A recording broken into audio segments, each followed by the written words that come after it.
Alright, so we're about to do a walkthrough of one of the large containers in here. It's a little dark. We'll try and make it work. Alright. This is wood for shelving, to build shelving in this room. Right. Lots of coolers. Bunch of coolers. Burners, natural gas burners that can be converted to propane. Cool. Cobalt, 30-gallon, 1.6 running horsepower, 155 max PSI air compressor. Big air compressor. 10 horsepower Coleman generator. Good to have backup power. Generator. The power in the grow room. Metal tubing for the shelving for this room. Sorted HEPA filters and pre-filters. Let me get these HEPA filters. That's what's over here. Oh, you alright? Yep. You got that? Yep. 50-pint dehumidifier. In case you're setting up your lab, you're going to want that.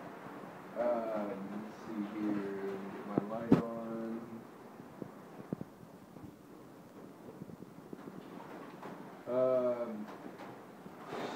Sorted plastic shelving that we've A used bunch of in buckets. grow rooms. A lot of buckets which you'll need for storing wheat.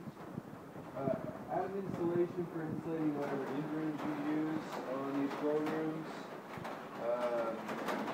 Some crates, some cash registers, some shelves. Sorted equipment, cash register, more shelving,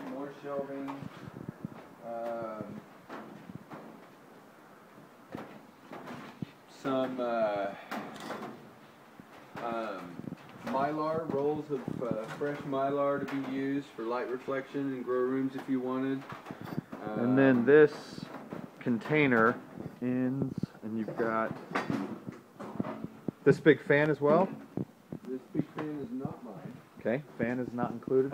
And then over here you've got just kind of an awning. Yeah, this is another end room. We've built end rooms onto these. The end rooms are available to take with it. They're easy to disassemble and move, and they can be reattached at the new location. And you've got an end room like this on both sides, right? Yes, and in this end room contains... And then it just opens up into, how long are these containers? These 24-foot containers? They're Or 50-foot containers. Duh, 50-foot containers. Alright, so that's down at the other end. And then, so that's the one that we just walked through. This is the air system and the air handler with the fresh air intake for the grow room that's operating already. Uh-huh. Thermostat for it. Let's see if the lights will come on. There's power out here. We'll plug it in. And then, so this is connected to an outdoor air conditioning unit that sits right outside of this, right? Right. And then it's piped in. And then it's piped in all the way down. And in here you've got, this is partitioned, where you've got shelves on both sides. This side, this end is for fruiting, that side is for incubation. Here's a recirculation thing for the control the intensity of the airflow and how much recirculates. Uh-huh. There's the shelving assembled. This is what it looks like. Yeah. This both is, sides. This is a hydrofogger humidifier. Amazing piece of equipment. Right, so that'd be your humidity control. Spores raining on me here.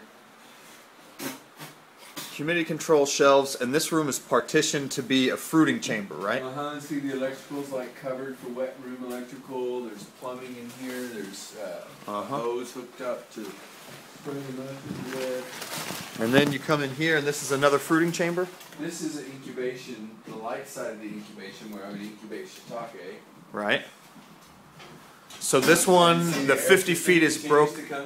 Yeah, right. And so the 50 feet's broken up into 3 chambers here. Yeah, and the third chamber is dark side of incubation. Right. So you just have, inoculate your bags. They'd be incubating in the dark. So then we're back over here to the other end room, the main end room. The other end room with the skylights, some refrigeration, a sink. All these buildings are sitting on either bricks or railroad ties, and these can be easily taken apart with a few screws and put onto semi-trailers and hauled to a new location. And so these two sit side by side, and then it comes, and this is what one of these end rooms looks like. Steve's standing right here with your ramp that comes down. And then the rest of this equipment, we might as well just run through and see how much of this other equipment we can get. So in here, it's dark as well, but you've got All-American sterilizers. And there are 1, 2, 3 of those, and then what's down on the far end? This is a hot plate that I use for the other kinds of canners. These are All-American pressure cookers, which are the same as those, except they don't have heat on them already. You've got to add heat. That's why I was using that hot plate. So you put them over the hot plate. Yeah, or on the burners, the natural gas burners I showed you in the other room. You can set 2 of these on those and burn gas and cook them as well. We got these 2 refrigerators. And then what about this one that's down here on the ground? This is operational, right? So you got 6. You got 3 pressure cookers and then 3 that are heated. And then you got 2 stand-up fridges here, in addition to the big fridge in the other room. With external thermostat control on them so that they will hold perfect temperature. And that's the same way on both of these. And Got then some stuff like, you know, rubber carts. This is all for bag mixing. There's your bagging stand. Making these bags, your mushroom blocks. Yep. Some shelving, another sink. And then it's really pretty dark back there where the laminar flow hood is, but I might as well give it a shot. Yeah. Alright, so then we've got a couple rooms that are separated with these zip. What do you call this stuff, Steve? That's a zip wall. So you got a couple zip walls. Oops. Sectioned off part of this room to keep it cleaner. This zipper goes inside the laminar flow hood, the inoculation tent. So on one side you've got your shelf.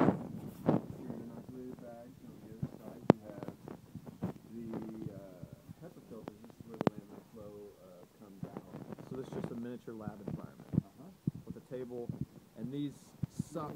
Bag sealer. Right. And this is what it looks like from the back side. And we have the blower goes into the box, which pushes the air through these pre-filters and HEPA filters and into that. I have replacement filters for these, which we just saw in the other rooms.